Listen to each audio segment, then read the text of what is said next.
Welcome to the presentation of Group 5. Today, Group 5 will discuss about subject short-term finance and cash management.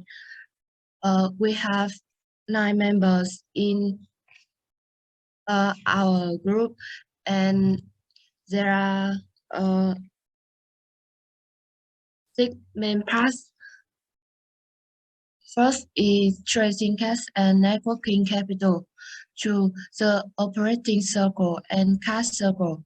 3. Some aspects of short-term and financial policies.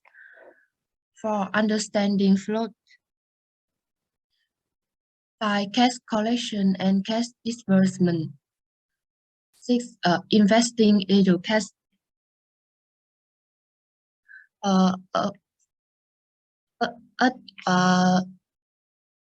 Tracing cash and networking capital. First, about source and use of cash. Networking capital management of the firm's current assets and current liabilities. In the balance sheet, identify networking capital plus fixed assets equal long-term debt plus equity. Networking capital equal cash plus other current assets minus current liability. Cash equal long-term debt plus equity plus current liabilities minus current assets other than cash minus fixed assets. About source of cash, increasing long-term debt, equity or current liabilities, decreasing current assets other than cash of fixed assets. About use of cash, decreasing long-term debt, equity or current liabilities, increasing current assets or other than cash or fixed assets. About tracing cash and networking capital.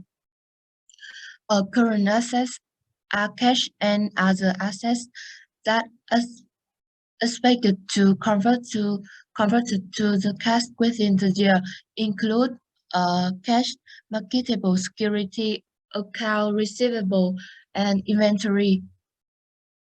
Current liabilities are obligations that are expected to require cash payment within the year, include account payable, account waste, and tax. And the reason for holding cash, the first is transaction motive, to pay for goods or service. It is useful for conducting everyday transaction or purchase. The second is a precautionary motive, is relatively safe investment. Cash investment rarely lose value against stocks or bonds, and are therefore held for safety reasons in a balanced portfolio. Assets, the third is assets or speculatively motive. It can provide a return to their holders. And the last is a trade-off between opportunity cost of holding cash relative to the transaction cost of converting marketable securities to cash for transaction. And about short-term finance. Short-term finance can be defined as any financing that a borrower pays off over a shorter repayment period. Short-term financing is quicker to fund, easier to qualify for, and has a lower total cost of capital. Generally, these characteristics are a direct result of the shorter repayment terms, again, usually under a year. That short-term finance is defined by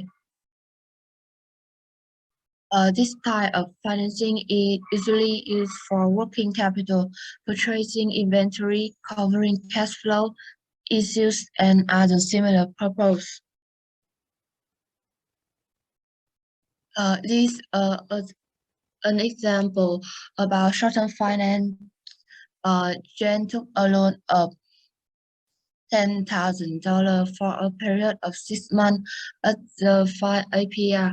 Since the loan is for the shorter period, the period of less than 1 year, it will be treated as the short-term finance. After the 6 months, Jane has to repay the loan amount along with the interest due.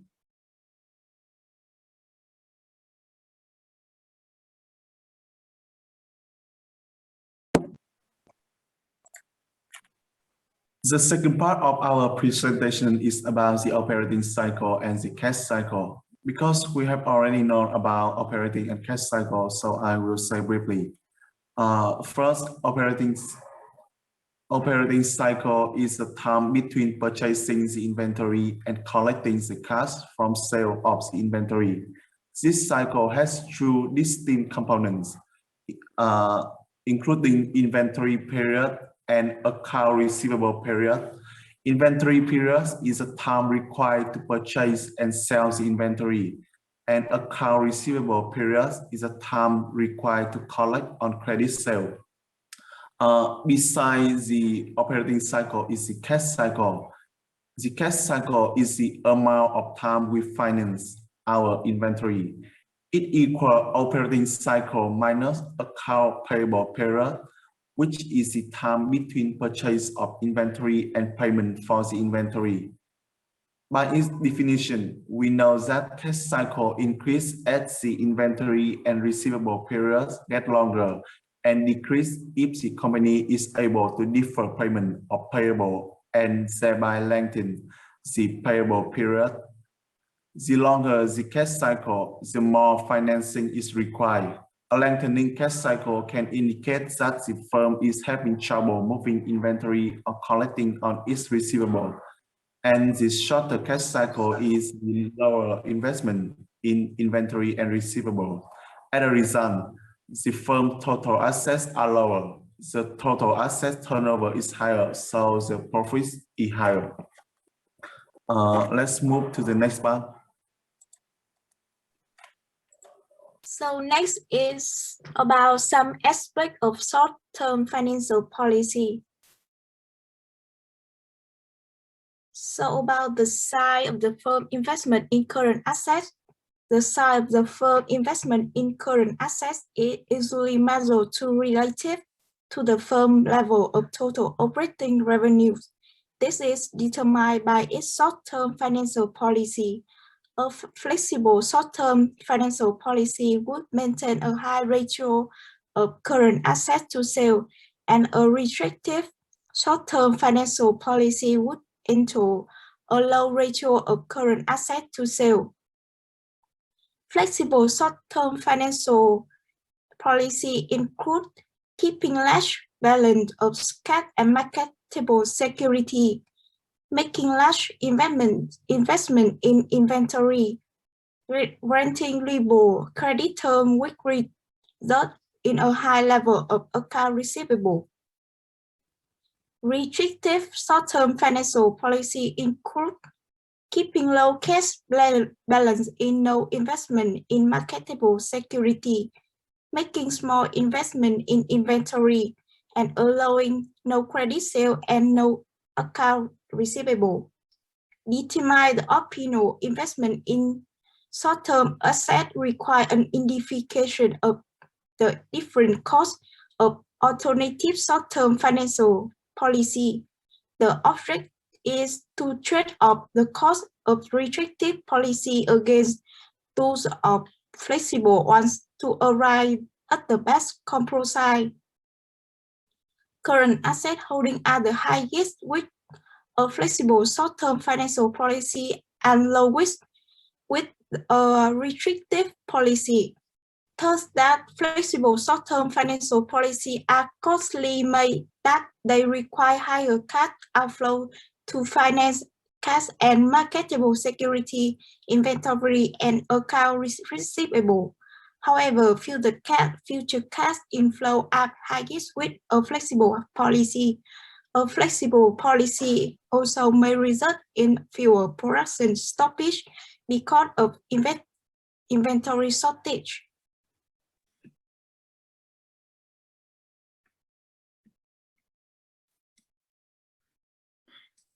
Select one is carrying cost and storage cost. Managing current assets involves a trade-off between carrying cost and storage cost. Carrying costs rise with increased level of investment in current assets. Carrying costs are generally of two types. The first one is opportunity cost, incurred because the rate of return on current assets is low compared to that of other assets. The second is cost of maintaining the economic value of the item. Examples, the cost of warehousing inventory. The storage cost fall with increased level of investment in current assets. Storage costs are incurred when the investment in current assets is low. There are two kinds of storage costs. The first one is trading or order costs. Order costs are the cost of placing an order for more cash, brokerage cost, or more inventory, production setup costs. Costs related to safety reserves. There are the cost of not sale, not customer goodwill, and disruption of production schedule. So if carrying costs are low or storage costs are high, the optimal policy calls for substantial current assets. In other words, the optimal policy is flexible one. And if carrying costs are high or storage costs are low, the optimal policy rejects this one. That is the optimal policy called for the modern days current assets.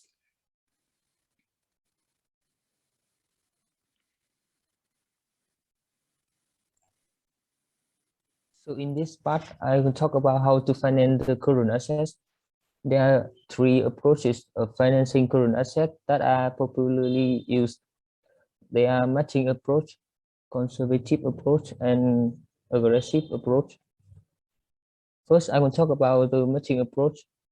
The firm can adopt a financial plan which matches the expected life of assets with the expected life of the sort of funds raised to finance assets. Thus, a 10-year loan may be raised to finance a plan with an expected life of 10 years, and stock of goods to be sold in 30 days may be financed with a 30-day commercial paper or a bank loan.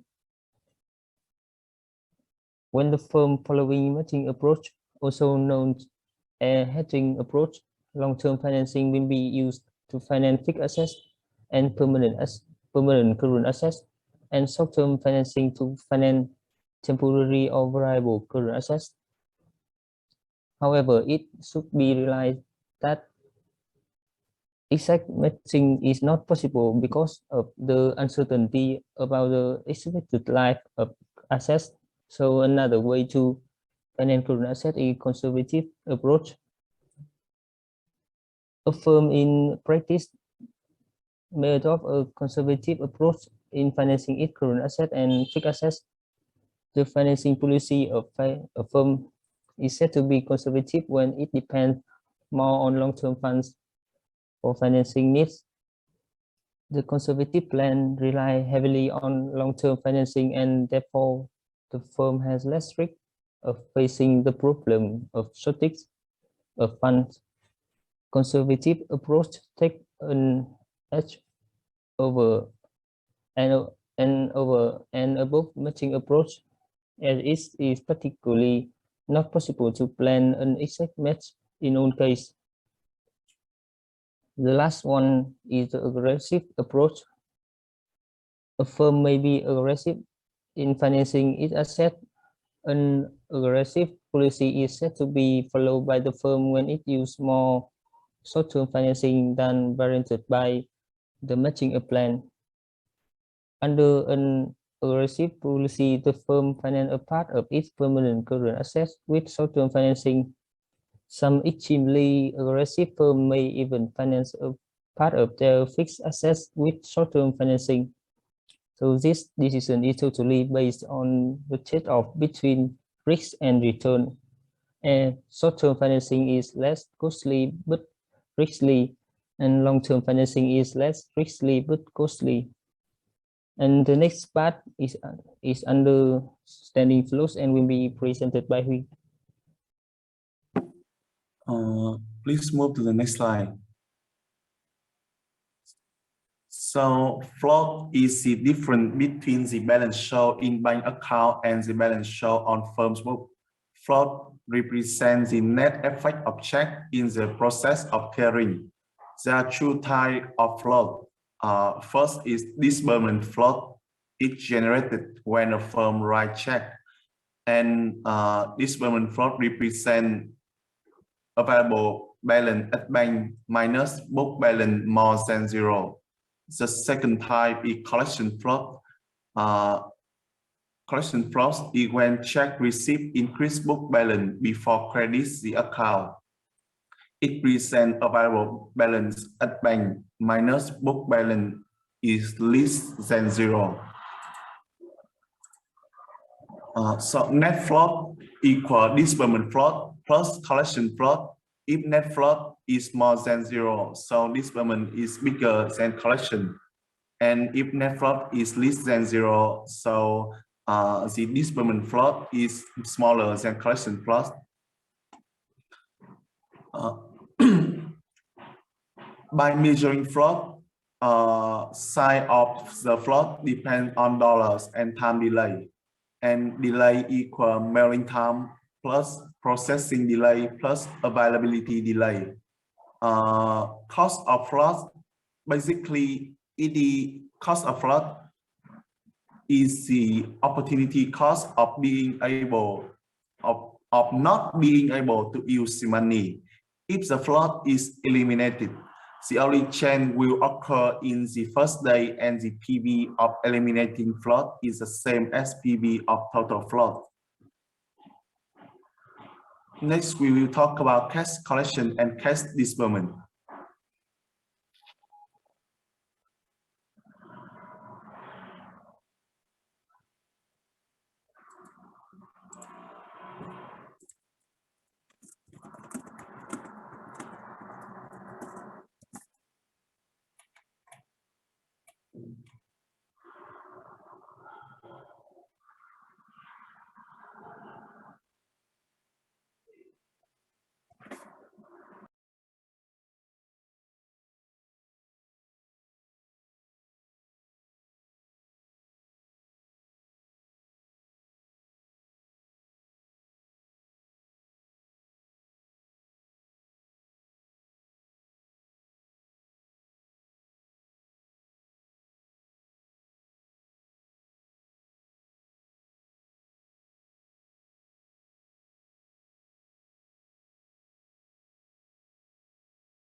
We have some trouble, so please wait for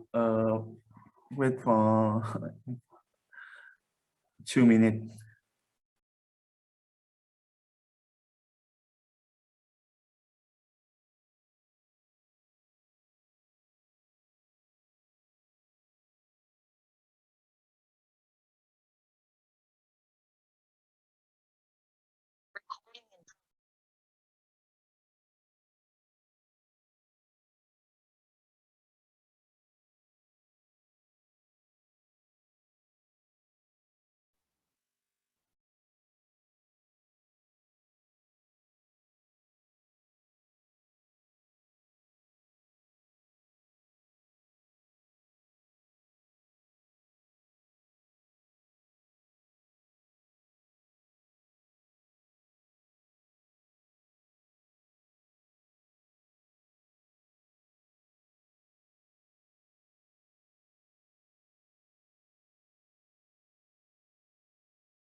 From the hour periods, we know that collection delay from works against the firms, our other things being the same, a firm will stop procedure to speed up collection and therefore decrease collection time. In addition, even after cash is collected, firm needs procedure to fund or concentrate that cash where it can be used. The total time in this process is messed up many times, checking process delay and the bank availability delay. The amount of time that cash spent in express of collection process depend on where the firm customer the bank allocate and how efficient the firm in collecting cash. How a firm collect from its customer depend in large part on the nature of business. The simplest case would be business such as restaurant chains. Most of customers will pay with cash, check, or credit cards at the point of sale. This is called customer collection. So there is no problem in meaning delay. Normally the fund will be deposited in a local bank and the firm will have some mean of gaining access to the fund when some are on the payment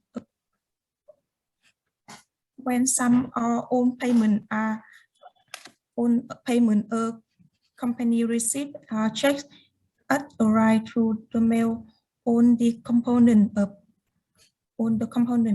collection time become relevant. The firm may choose have on check mail to one location. More commonly, the firm have a number of different mail collection points to reduce mailing time. Also, the firm may run its collection operating itself or might hire an outside firm specialized in cash collection. Other approach to cash collection exists. One task is becoming more common is prototype payment agreement. With this agreement, the payment amount and payment dates are fixed in advance. When the agreement upon dates arrive, the amount is automatically transferred from the customer bank account to firm bank account, which sharply reduce or even eliminate collection delay. The same approach is used by firms that have only terminal, meaning that when a sale is run up, the money immediately transferred to firm account. And we have one example. Alternative does business in the southwest part of the country. The proposed lookbook system would be located in Los Angeles and opened by Pacific Bank. Pacific Bank has analytic cash generate system and conclude that it can receive collection time by Tuesday. Reduce in mailing time equal 1 day. Reduce in clearing time equal 0.5 days. Reduce in processing day equal to 0.5 day and total reduce Tuesday. The following note that daily interest on treasury bill equal 0.025%. Average number of daily payment to lockbox equal to 2,000 times. Average size of payment equal to $600. Pacific Bank has agreed to operate this lockbox system for a fee to 25 cents per check process should Antonic give the go-ahead. Firstly, we determine the benefit of the system. The average daily collection from the Southwest region are $1.2 million is equal to 2,000 times multiple $600. The collect time will be have decreased by Tuesday, so the lockbox system will increase the collected bank balance by 2.5 million multiple 2 and equal to 2.4 million.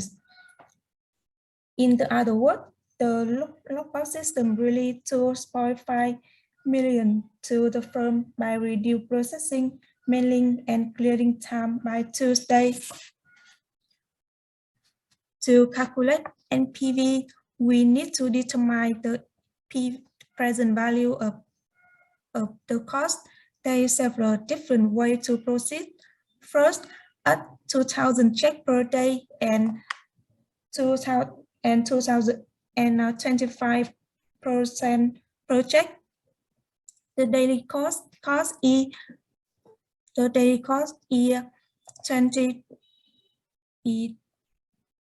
$500. This cost will be incurred every day forever as an interest rate of daily treasury bill equal to 0.025%. The EP will calculate by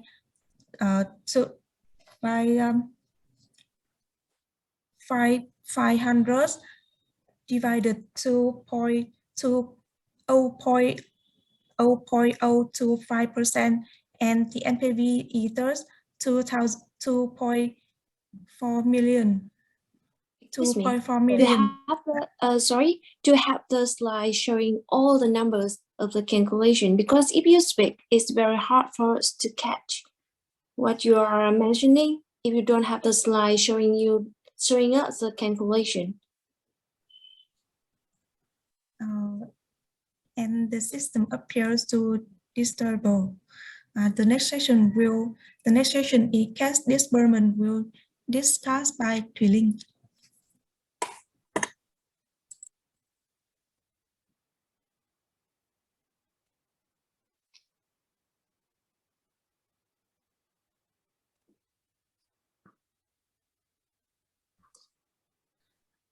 From the firm point of view, disbursement float is desirable. So the goal in managing disbursement float is to slow down disbursement. To do this, the firm may develop strategy to increase mail float, processing float, and availability float on the checklist price. Beyond this, firm has developed procedure for minimizing cash held for payment purpose. And we have seen slowing down payment come from the time involved in mail delivery, check processing, and collection of funds. Disbursement float can be increased by writing a check on a geographically distant bank. For example, a New York supplier might be paid with check draw on Los Angeles Bank. This will increase the time required for the check to clear through the bank system. Mailing checks from remote post office is another way firms slow down disbursement. Techniques for maximizing disbursement flows are debatable on both ethical and economic grounds. Payment terms frequently offer a substantial discount for early payment. The discount is usually much larger than any possible saving from playing the float game. In such case, increasing mailing time will be of no benefit if the recipient date payment based on the date received as opposed to the post-market. Beyond this, suppliers are not likely to be fooled by attempts to slow down disbursement. The negative consequence of a poor relation with supplier can be costly. In broader terms, intentionally delay payment by taking advantage of mailing time or uncertificated supplier may amount to avoiding paying bill when they are due. Unethical business procedure. We have seen that maximizing disbursement flows is probably a poor business practice. However, a firm will still wish to tie up as little cash as possible in disbursement. Therefore, firms have developed systems for efficiently managing the disbursement process. The general idea in such system is to have no more than the minimum amount necessary to pay bill on deposits in the bank. We discussed some approach to accomplishing this goal with a zero balance account system. The firm, in cooperation with its bank, maintain a master account and a set of sub-accounts. When a check written on one of those sub-accounts must be paid, the necessary funds are transferred in from the master account. For example, the firm maintains two disbursement accounts, one for supplier and one for payroll. And so if the firm doesn't use zero balance account, then each of the account must have a safety stock of cash to meet unanticipated demand. If the firm uses zero balance account, then it can keep one safety stock in a master account and transfer the fund to the two subsidiary account as needed. The key is that the total amount of cash held as a buffer in smaller under the zero balance arrangement. We free up cash to be used elsewhere. With a control disbursement account system, almost all payments that must be made in a given day are known in the morning. The bank informs the firm of the total and the firm transfers the amount needed. And the next is invest idle cash presented by Voodoo Hui. Okay, the final part of our presentation is about investing idle cash. You will have breakfast soon after this part, so please open your sleepy eyes and stay focused. We already know if a firm has a temporary cash surplus, it can invest in short-term security. As we have mentioned at various times, the market for short-term financial assets is called the money market. The maturity of short-term financial assets such as in the money market is 1 year or less. Please move to the next slide.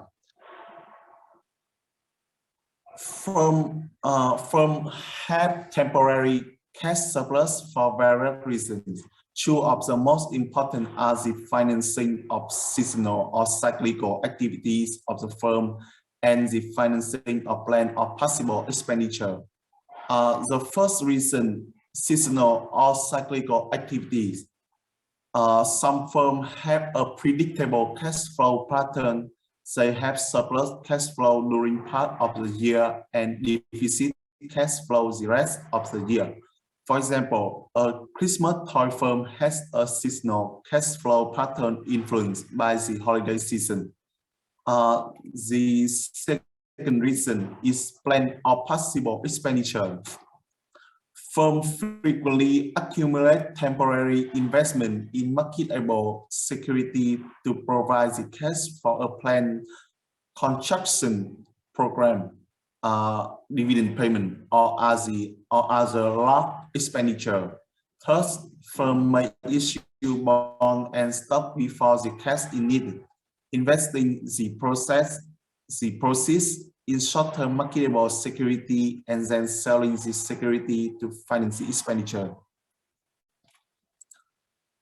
There are some characteristics that affect on short-term security. First is maturity.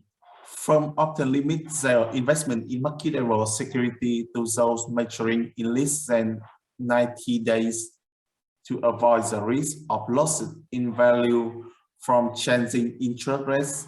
Of course, the expected return on securities with short-term maturities is usually less than the expected return on security with longer maturities. The second characteristic is default risk. Default risk refers to the probability that interest and principal will not be paid in the promised amount on the due date. Given the purpose of investing in corporate cash, firms typically avoid investing in marketable security with significant default risk. The next characteristic is marketability. Marketability refers to how easy it is to convert an asset to cash. So marketability and liquidity mean much the same thing.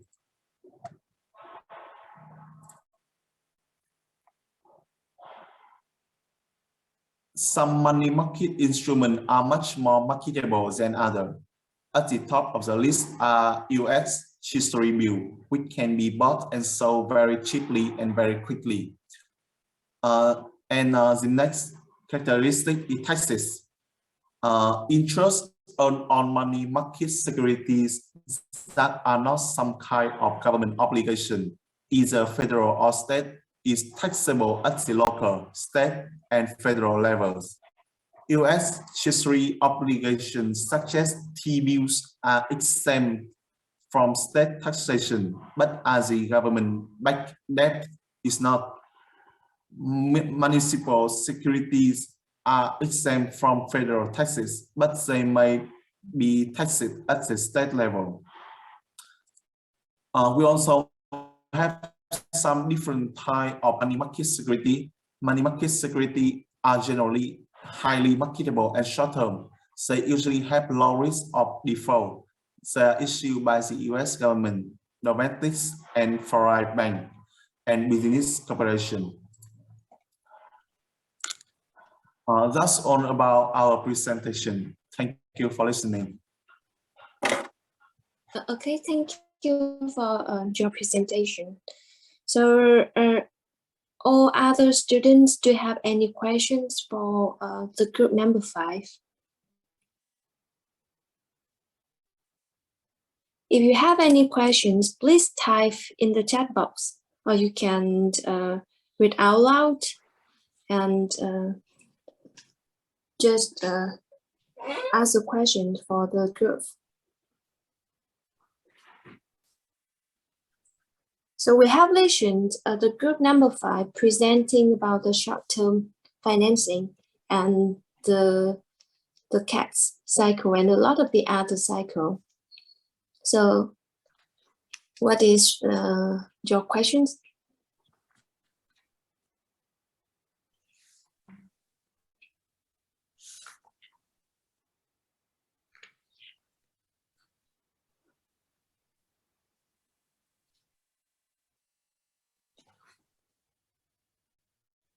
So we see a lot of the question in the chat box. So the group number 5, please have us look at the question, please.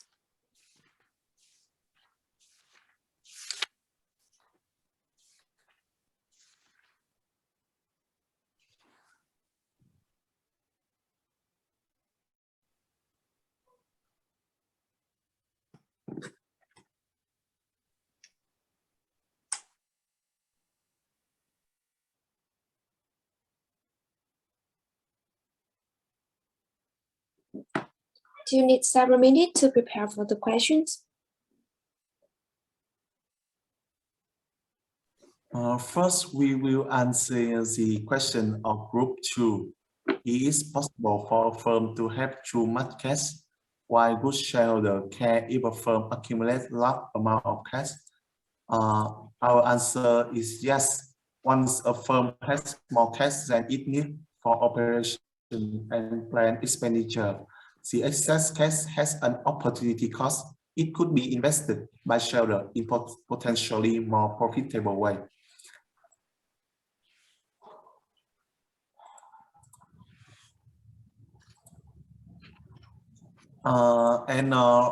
For the question of group 4, what is the importance of the cash cycle to the finance manager attempting to increase firm value? Our answer is a longer cash cycle implies greater financing needs and therefore greater financing costs. Further, a longer cycle of cash suggested greater investment in inventories and receivables, reducing total assets turnover and ROA.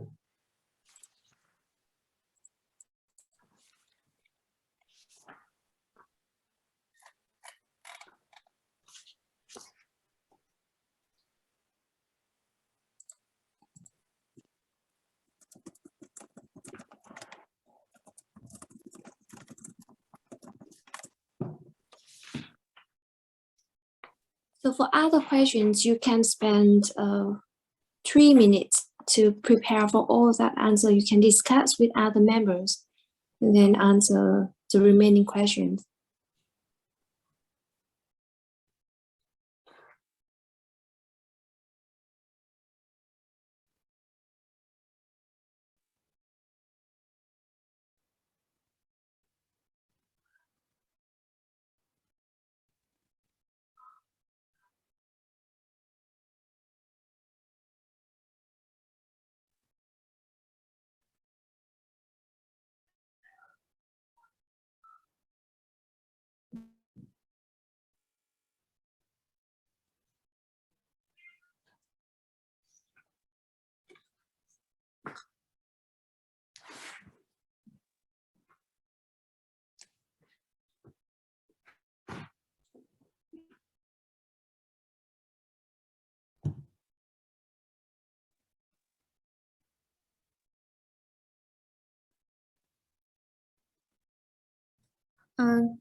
Question group 1.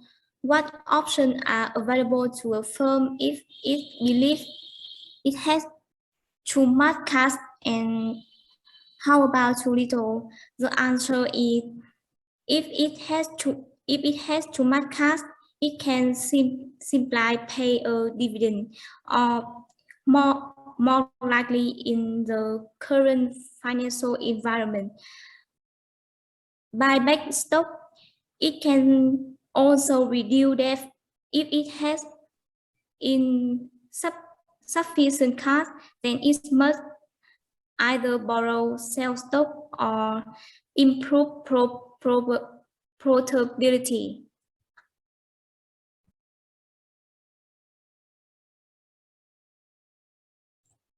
To answer the question of group number 3, what is the most difference between matching approach and aggressive approach?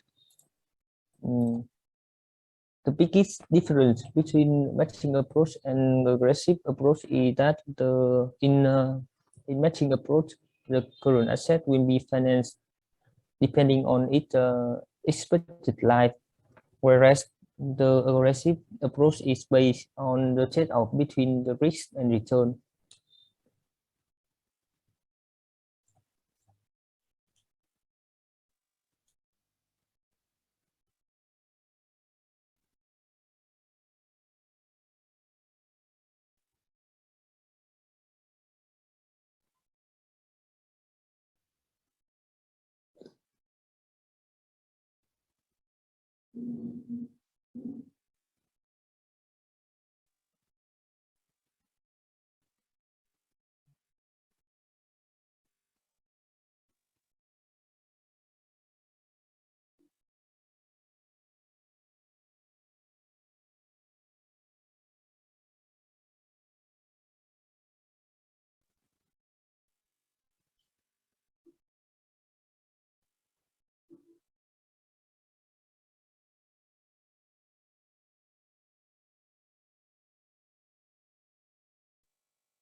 About the questions of Group 6,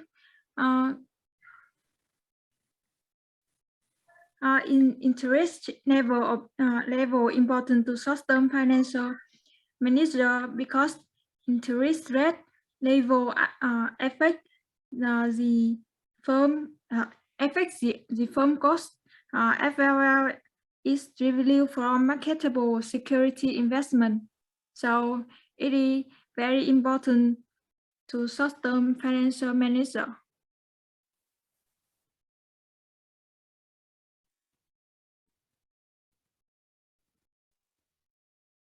Sorry, can you repeat the answer for this question?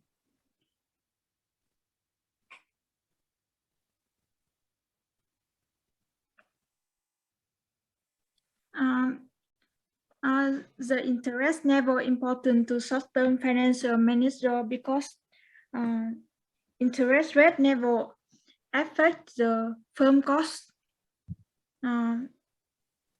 Example, actual and opportunities. So it is and its revenue from marketable security also affected by interest rates. Yes, so you mentioned that if we keep the cash level, for example, at a very high level, it's gonna impact the cost of using that money. And because I remember in your presentation, you have classified the cost into two different tags. One is carrying cost and another is trading cost. So can you classify the interest cost into one of the two groups above?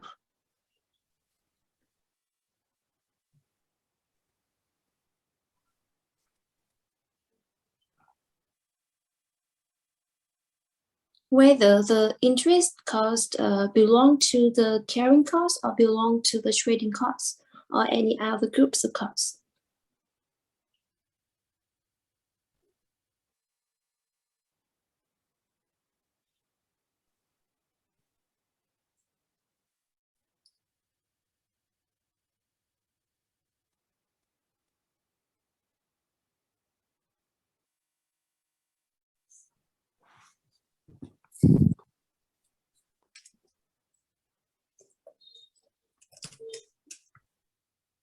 So don't worry.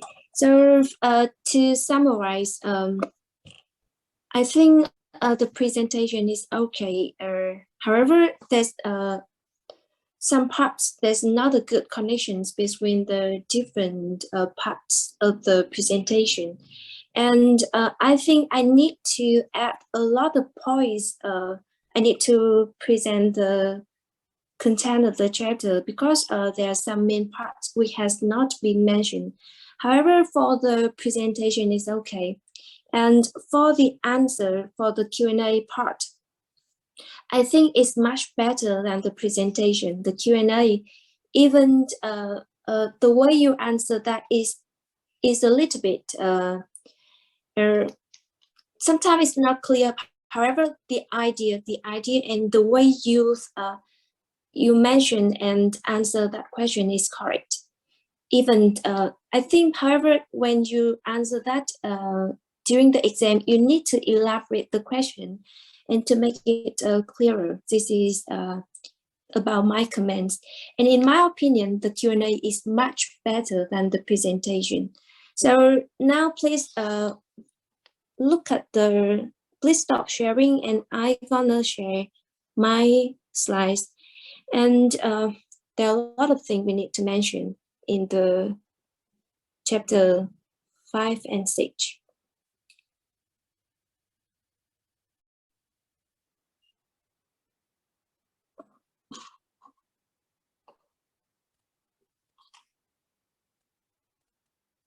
So can you see my screen? I think wait a second.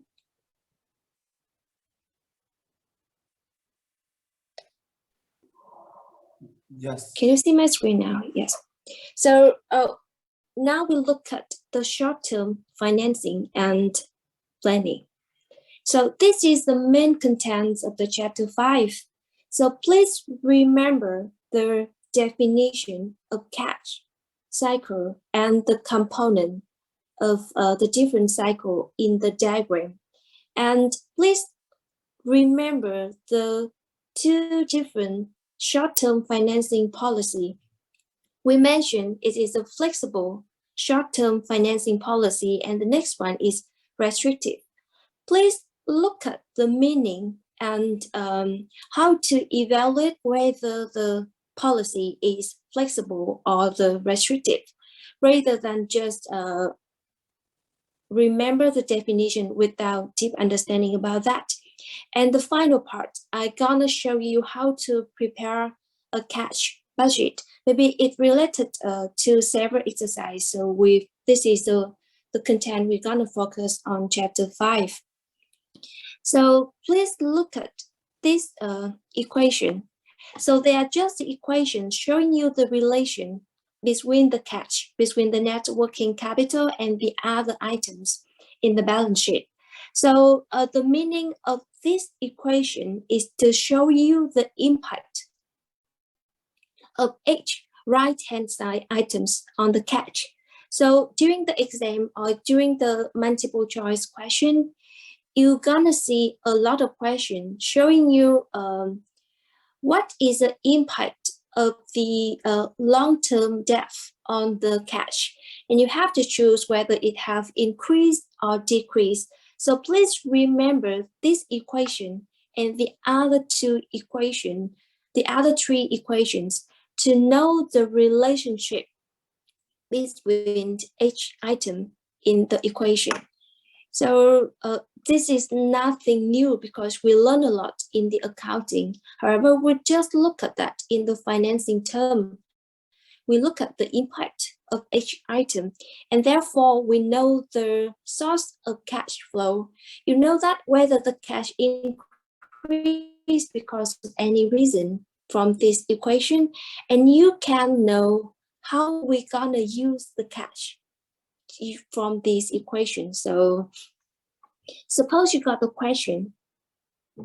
If you look at the account payable and you see that it goes up from 150 to 200. So the question is, does this indicate a source of a use, or does it indicate a source, or is this a use? And what if accounts receivable go up by 100? So this question is just another one, so we just need to answer this one.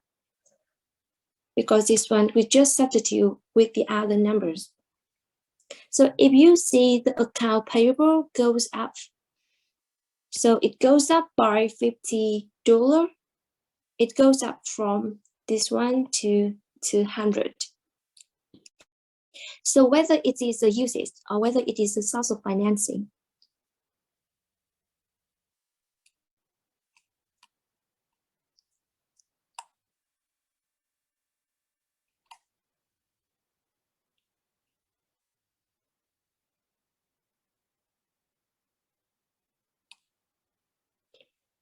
account payable, what is this?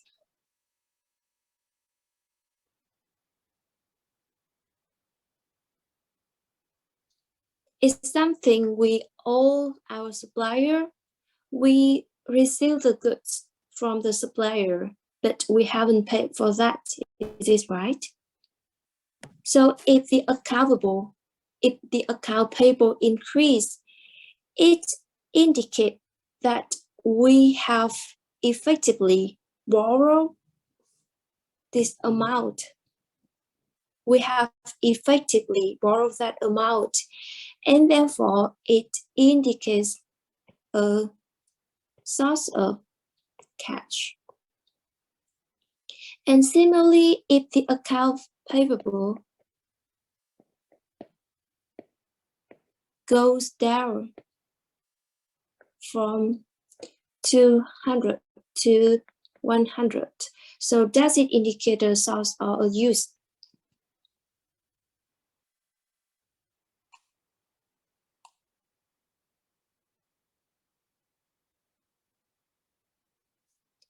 it goes down. So what does it mean? It means that the amount we can effectively borrow decrease. So suppose previously we borrow this one, but now the effective amount of borrowing is just 150. And for that reason, it indicates the use of cash. Maybe because we need to pay them $50 so that the account payable go down. Is it right?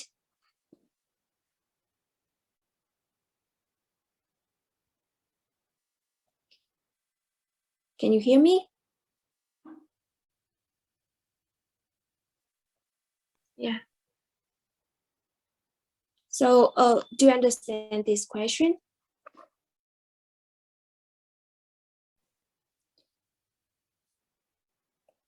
So we move to the operating cycle and the cash cycle.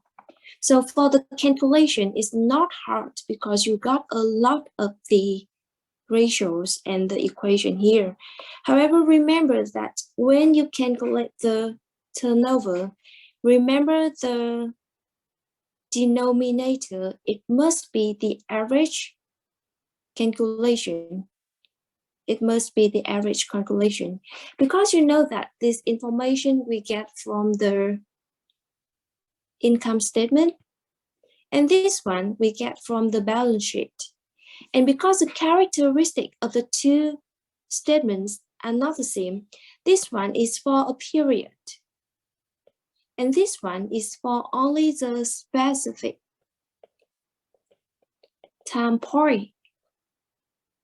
So for that reason, if you want to compare two measurements, you have to convert this one, which is measured at the specific time point, to something which represents the whole period. And for that reason, we apply the average calculation. And as you can see in the other formula, we apply the average receivable and the average calculation. And these ones, we consider this is the number of days in the year. However, when you do the exercise, if the information given is there are 360 days in the exercise, please apply that number. So remember, you can freely choose between 365 or 360 days, depend on the given information. If there's no information, mention the days in the year. Please choose 365. However, if they mention there's only that amount of days, please choose the given information. So this is about the calculation. And now suppose we got the operating cycle and the cash cycle diagram. So please tell me whether the cash cycle can be bigger than the operating cycle.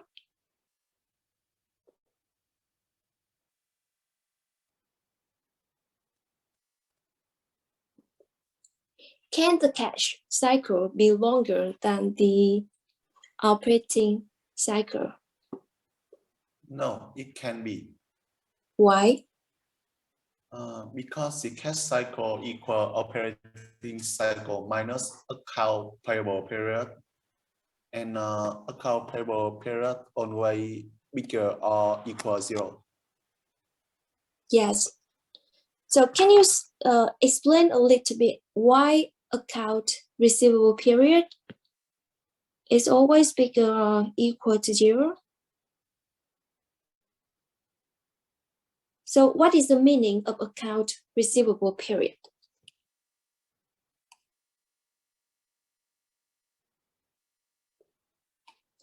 This is the number of days between the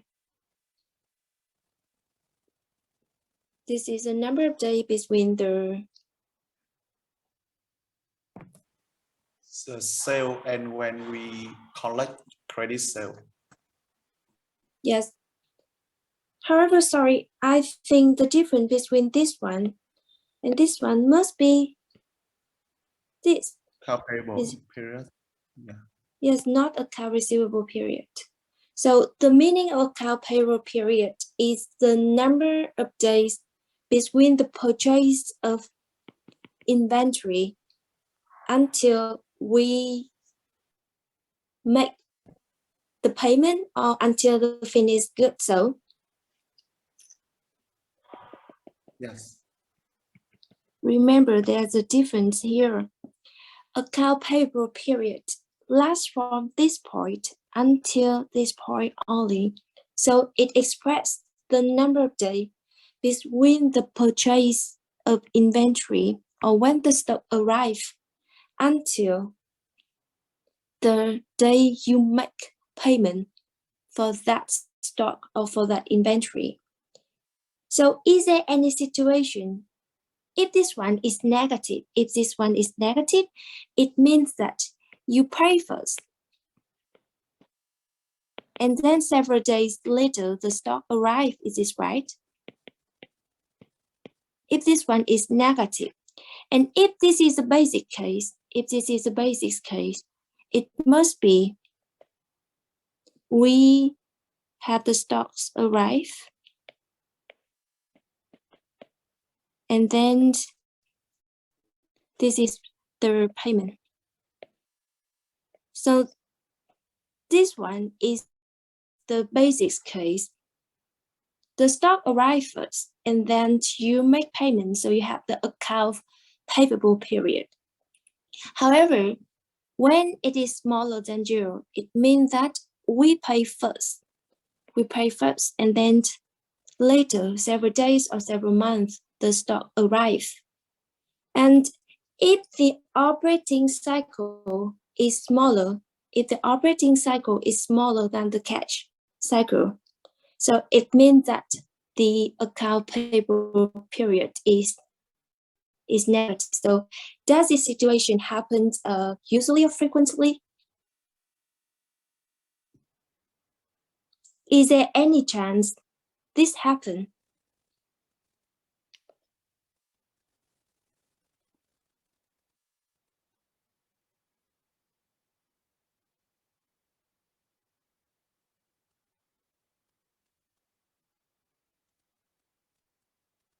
Is there any chance it happen?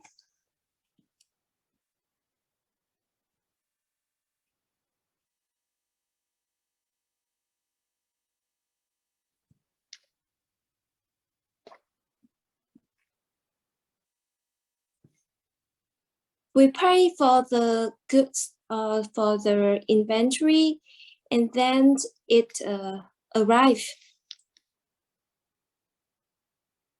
Does it happen?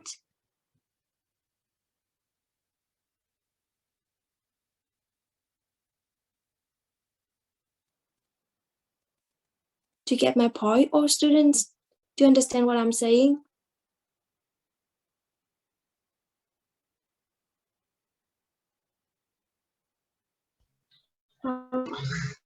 Sorry? Em không hiểu lắm.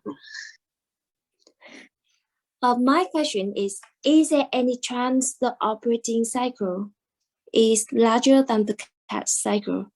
So normally from the diagram, you see that the operating cycle is larger than the cash cycle. So what is operating cycle? Let's look at the diagram. Operating cycle illustrate the time between you purchase the raw material until you produce the products and sell them and collect the cash. So operating cycle reflect the number of days between the purchase of the inventory until you collect the cash from the productions. This is a operating cycle. And cash cycle mentions something related to cash. Cash cycle reflect the, what is this? What is the meaning of cash cycle?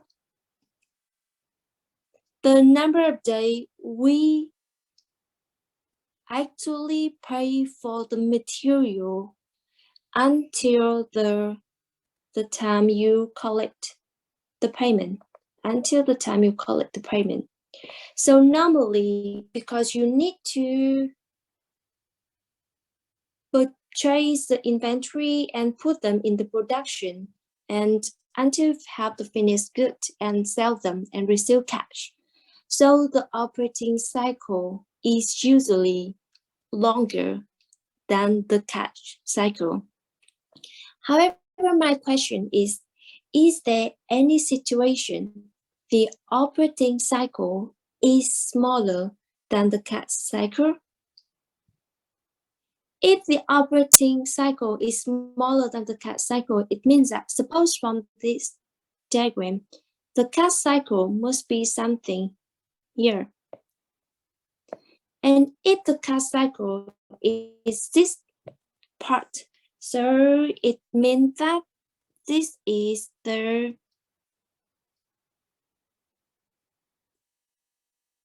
difference between the operating cycle and the cash cycle. This is the account payable period. And this one must be negative. However, what happens if it is negative? So normally when it is positive, it means that maybe you have the advantage of using the inventory without paying.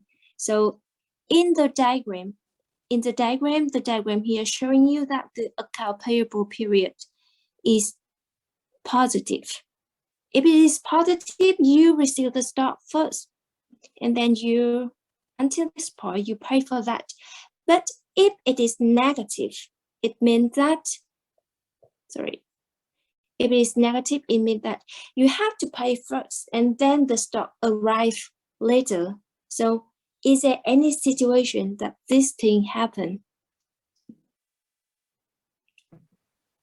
Yes. Yes. For example, if you are just a small company, you don't have any you have a small company, you don't have any advantage. So you have to pay for the inventory, for the bill, and then it arrive. So even it's not something happen frequently, but it does happen. So for that kind of question, you can first answer as we mentioned, that normally the account payable period is positive. Normally the account payable period is positive. So normally operating cycle is larger than the cash cycle. However, for some other specific case, you can have the situation in which this one is smaller than the cash cycle, right? Các em có cần giải thích sang tiếng Việt không? Nhá, cái đồ thị này thì nó thể hiện cái vòng quay hoạt động và vòng quay tiền mặt, operating cycle và cash cycle. Thì cô nhắc lại, cái operating cycle là gì? Operating cycle thì nhìn vào cái đồ thị đây, thời gian từ khi nào? Đọc cho cô. Đến khi nào?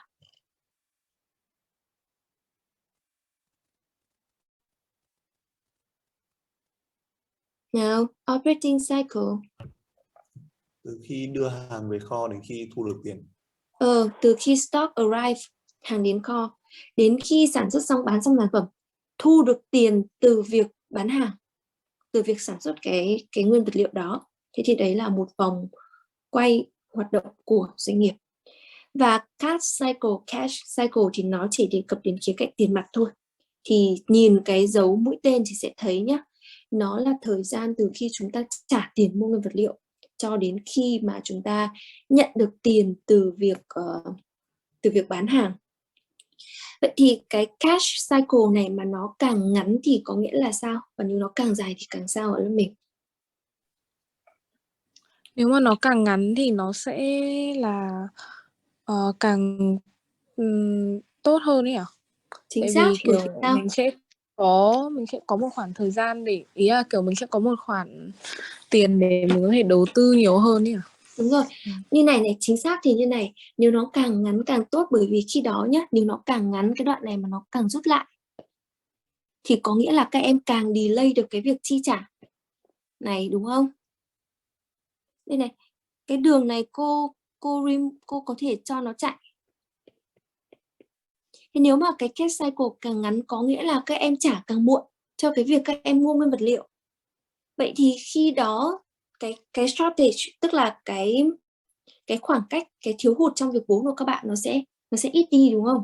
Còn nếu cái khoảng cách này càng dài thì các bạn phải trả tiền cho người ta càng sớm, nhưng mà đến tận một thời gian dài sau các bạn mới thu được tiền cơ.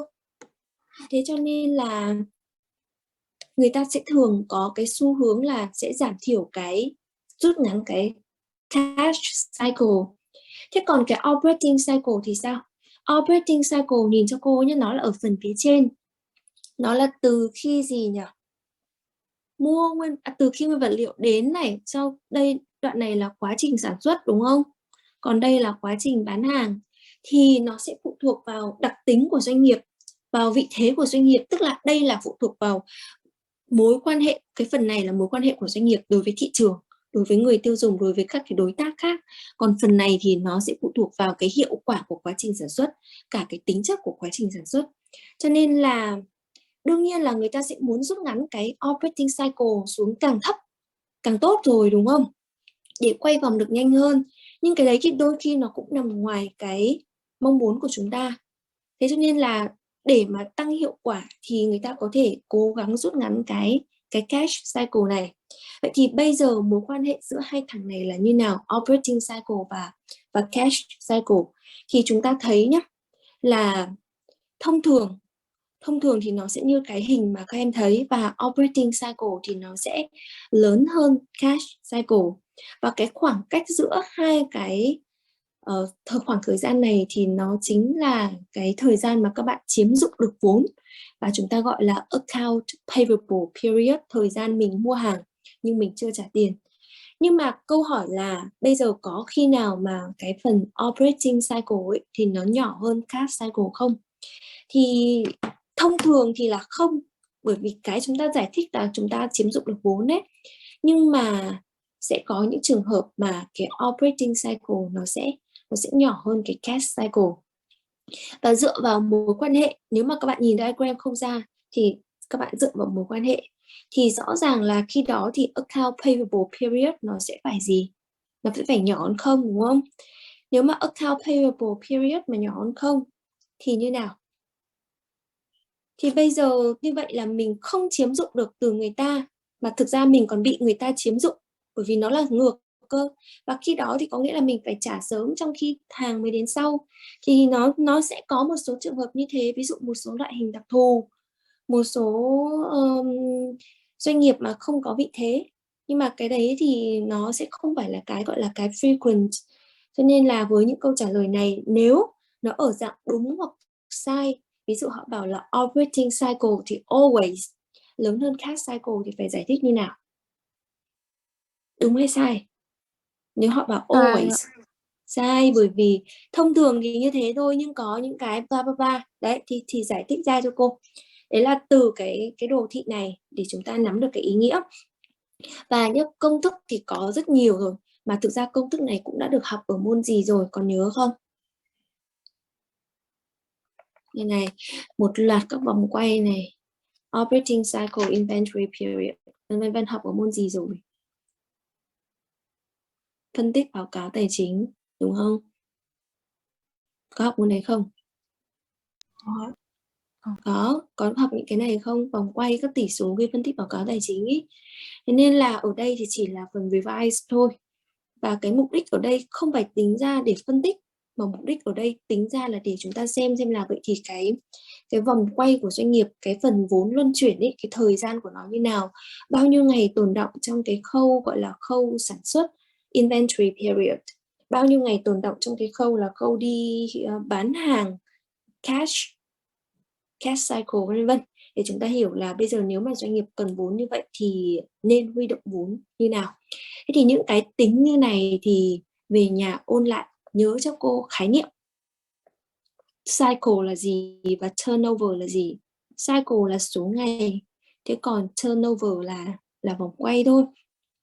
Và hai cái này thì nó có mối quan hệ với nhau như nào thì về nhà đọc lại và xem cái cách tính, xem lại và nhớ cho cô là nó sẽ phải tính average bởi vì nó là số liệu trên 2 báo cáo tài chính. Đấy, thì những cái này cô vừa nói lúc trước bằng tiếng Anh rồi. Và một cái nữa lưu ý cho cô là sẽ có rất nhiều câu hỏi trắc nghiệm. Chẳng hạn như họ hỏi các bạn là thời gian từ khi mua nguyên vật liệu cho đến khi bán xong sản phẩm, thu tiền về. Họ sẽ cho thêm những cái từ như thu tiền về có phải là cash cycle không? Thì trả lời là có hay không?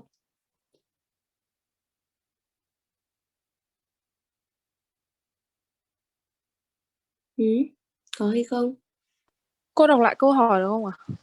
Ví dụ thời gian từ khi mua nguyên vật liệu, sản xuất xong sản phẩm cho đến khi thu được tiền về thì có phải là cash cycle không? Con nghĩ là không ạ. Tại vì cash cycle nó cũng phụ thuộc vào cái thời gian mà mình trả tiền cho cái nguyên vật liệu đấy chứ không phải là từ thời gian mình mua nguyên vật liệu. Cái cô nói thì nó bao gồm cả quá trình sản xuất, vậy thì nó không thể là cash cycle mà nó sẽ phải là cái gì? Từ đây cho đến đây thì là gì? Operating cycle. Đấy, với một cái nữa là nhớ cho cô nhé, cái đường này với cái đoạn này nó hoàn toàn khác biệt. Cái đoạn ở trên ấy, cái nửa trên là nó thể hiện cái quá trình sản xuất và cái điểm này là thể hiện thời gian mà có nguyên vật liệu đến khi sản xuất xong. Thế còn cái phần dưới thì nó lại không phụ thuộc đâu. Cái dưới nó lại phụ thuộc vào cái khả năng mà chúng ta chiếm dụng vốn. Cho nên là hai cái đường này thời gian nó có thể là bằng nhau, có thể nhỏ hơn hoặc có thể lớn hơn, hình dung không? Chứ không phải hình này thì có nghĩa, trên hình này của cô vẽ như này thì có nghĩa là cái đoạn account payable nó sẽ phải nhỏ hơn inventory period đâu, mà nó có thể sẽ gì? Cái đường này của cô có thể chạy khắp nơi, dọc trục này, hình dung không? Thì nó có thể lớn hơn, nó có thể nhỏ hơn, miễn là sao cho xem cái chính sách, cái mà khả năng chiếm dụng vốn của mình đối với bên thứ ba như nào. Đấy, thì tóm lại là họ sẽ có hàng chục câu hỏi kiểu như vậy là chúng ta bắt buộc là phải thuộc. Và nhớ cho cô nhé, cái thời gian này nó có nằm trong operating cycle không? Không. Từ cái diagram này thì chúng ta thấy là operating cycle do not include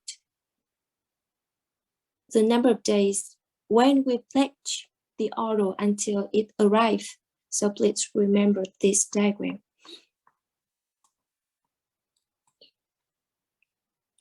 And you got a small exercise. Wait a second. You got a small exercise showing you the way to calculate several periods or several cycle or turnover. So you can't go home and try to do this exercise because it's very simple. And I already attached the answer for that one. So it's just the applications of this formula. So it's very easy. You can go home and try to do that. So now we move to the short-term financial policy. So this one, the group number 5 have presented very clearly about the definitions of flexible and restrictive policy. So when you mention some policy, some financial policy, whether it is flexible or whether it is restrictive, there are two elements you can employ. The first is the size. The first is the size means that you look at the left-hand side of the balance sheet and see the allocation between the current assets and the long-term assets.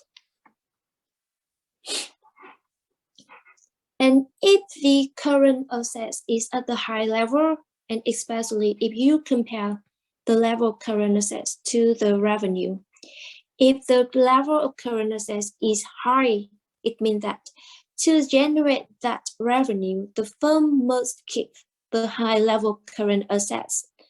So it means this is the flexible short-term financial policy. If the ratio between the current assets compared with the revenue is high, it means that it is a flexible short-term financial policy.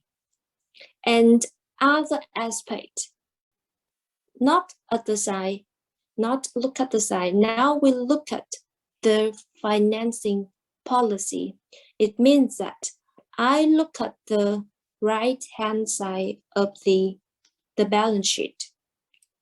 And on the right-hand side of the balance sheet, we learn a lot. This is about the capital structure.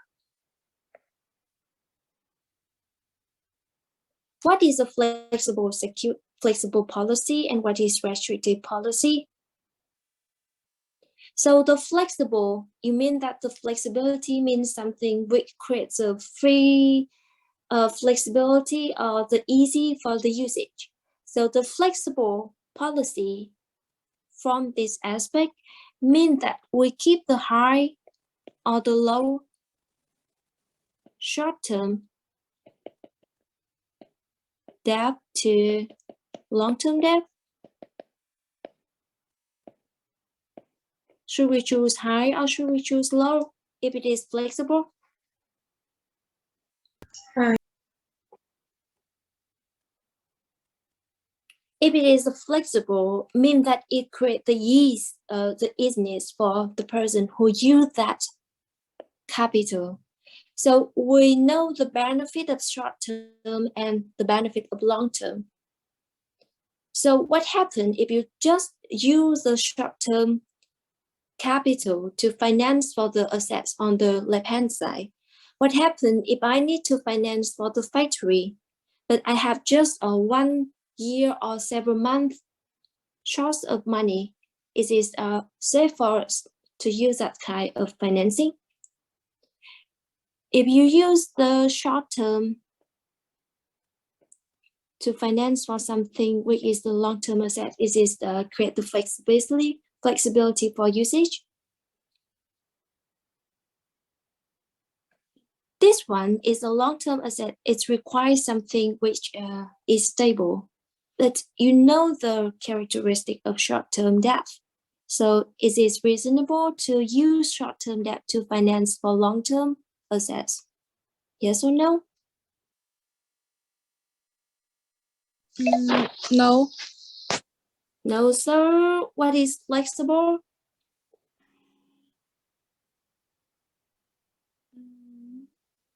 Flexible means we use more long-term debt.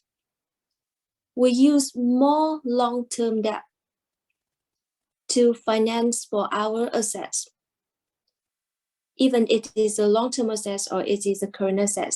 As long as the source of financing is something which is long, which is durable, which is stable, so it is the flexible.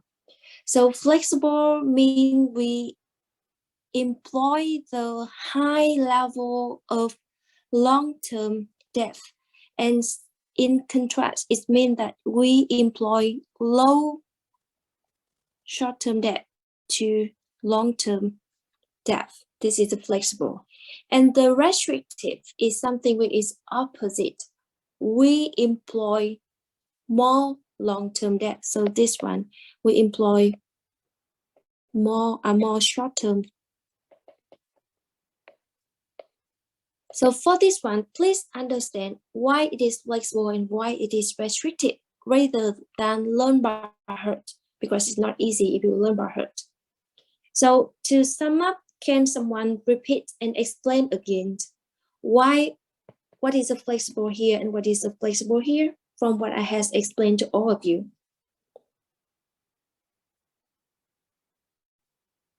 Just repeat and summarize what we have discussed.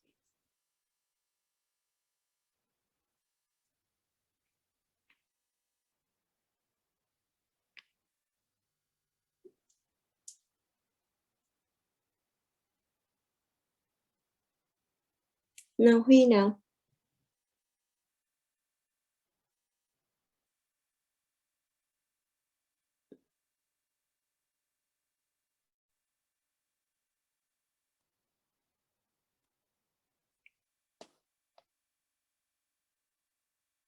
Nào Huy đâu rồi?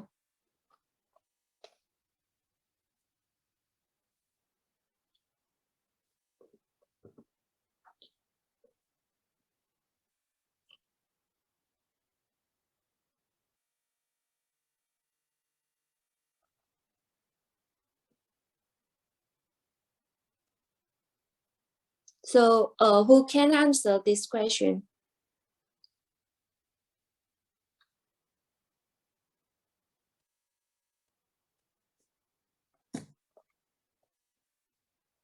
Because there's no one raising hand, so all students, please type your answer in the chat box. Please type your answer in the chat box. About the two elements of the short-term financial policy. Under the two criteria, the first is the size, and then about the ratio between the short and the long-term debt. So please spend 5 minutes to finish typing your answer in the chat box. Right? Có hiểu cô đang hỏi gì không?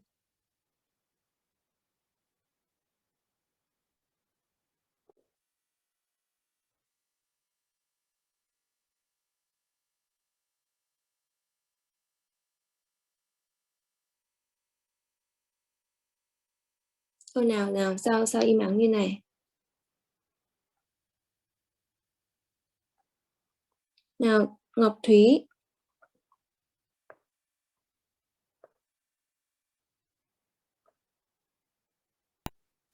Em hiểu câu hỏi là tại sao lại short term nhiều short term debt lại là restrictive, vì em Bây giờ rồi, thế bây giờ lớp mình nghe từ nãy đến giờ có hiểu gì không? Có. Bây giờ cô sẽ giải thích lại bằng tiếng Việt một lần nữa và các bạn sẽ type cái nội dung các bạn hiểu cuối cùng là như nào nhé. Thế thì khi mà đánh giá một cái financial policy là flexible hay là restrictive ấy, thì nhớ này, nó cũng sẽ giống như cái cụm từ mà vừa nãy có một nhóm đặt câu hỏi, đấy chính là conservative hay là aggressive, thì nó giống nhau cả thôi. Thì lát nữa các bạn sẽ thử xem là conservative là gì. Vậy thì bây giờ khi đánh giá như này thì chúng ta thấy là có hai cái strategy, một là flexible hay là restrictive. Flexible là như nào thì bây giờ nếu mà nhìn về khía cạnh là về size, tức là về quy mô của việc chúng ta đầu tư vào tài sản ấy, thì chúng ta sẽ thấy là flexible là đầu tư nhiều hay đầu tư ít vào tài sản ngắn hạn của các em? Đầu tư nhiều tài sản dài hạn. Tức là để tạo ra cái doanh thu như vậy, operating revenue, thì flexible là một cái chính sách tài trợ các cái khoản short term rất là linh hoạt, rất thoải mái. Thì có nghĩa là các bạn phải đầu tư rất nhiều, và chúng ta hay nói là maintain high level of current assets, tức là đầu tư cái mức độ current assets trên cái tổng revenue là ở mức cao. Và ngược lại thì restrictive tức là low ratio of current assets to sales or to operating revenues.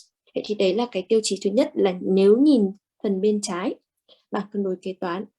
Và thứ hai là nhìn phần bên phải, tức là chúng ta nhìn phần nguồn. Thì nhìn phần nguồn thì flexible là như nào? Thì các bạn biết nhé, cái việc tài trợ cho tài sản ý, thì có thể đến từ nợ ngắn hạn, các nguồn có tính chất ngắn hạn hoặc nguồn có tính chất dài hạn, đúng không? Thế thì khi nào thì là flexible các bạn? Dùng nhiều cái nguồn nào hơn?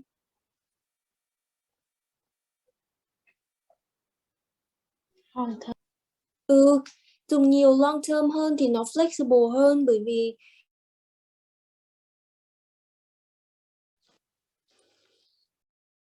tính chất ổn định lâu dài. Chứ nếu mà các em dùng nhiều cái thì bây giờ em đi tài trợ xong rồi cái maturity của nó có cái gap nó không khớp nhau, thì bây giờ em sẽ phải đi tìm mọi cách để xoay sở cho cái thiếu đấy, thì nó đâu phải là flexibility nữa. Thế cho nên là flexibility có nghĩa là dùng nhiều cái nguồn mà có tính chất dài hạn hơn. Thì nếu dùng nhiều nguồn có tính chất dài hạn hơn, tức là dùng nhiều long term hơn, vậy thì có nghĩa là dùng ít gì? Dùng ít short term, có đúng không? Dùng ít short term, vậy thì cái tỷ lệ của short term trên long term thì là ở mức thấp hay mức cao?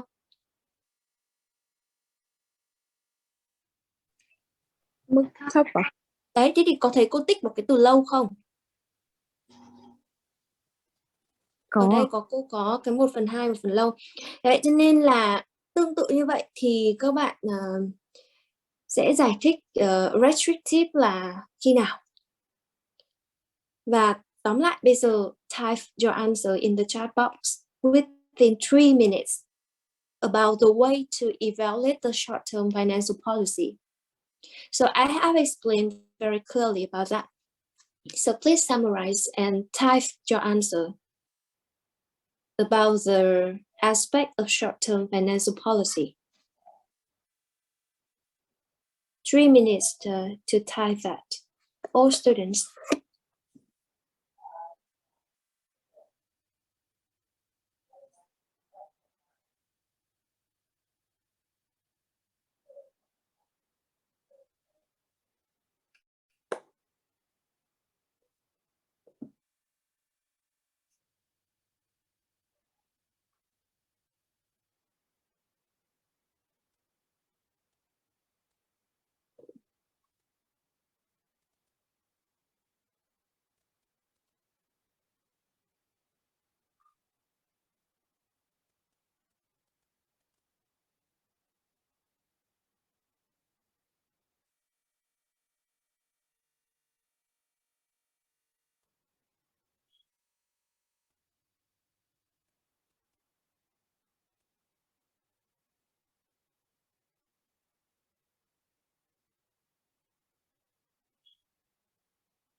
Các bạn nhìn một lượt câu trả lời đi.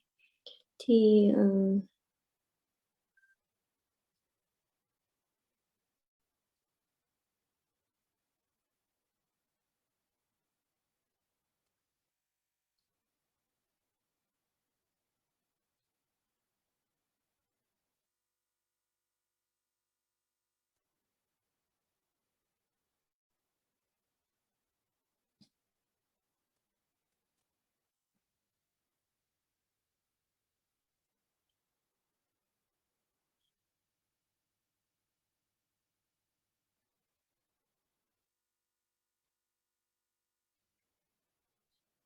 ở đây chúng ta đều đang trả lời từ cái khía cạnh là khía cạnh financing thôi, còn cô không thấy các bạn trả lời về cái khía cạnh là cái size, tức là tỷ lệ current assets với cả total assets, đúng không?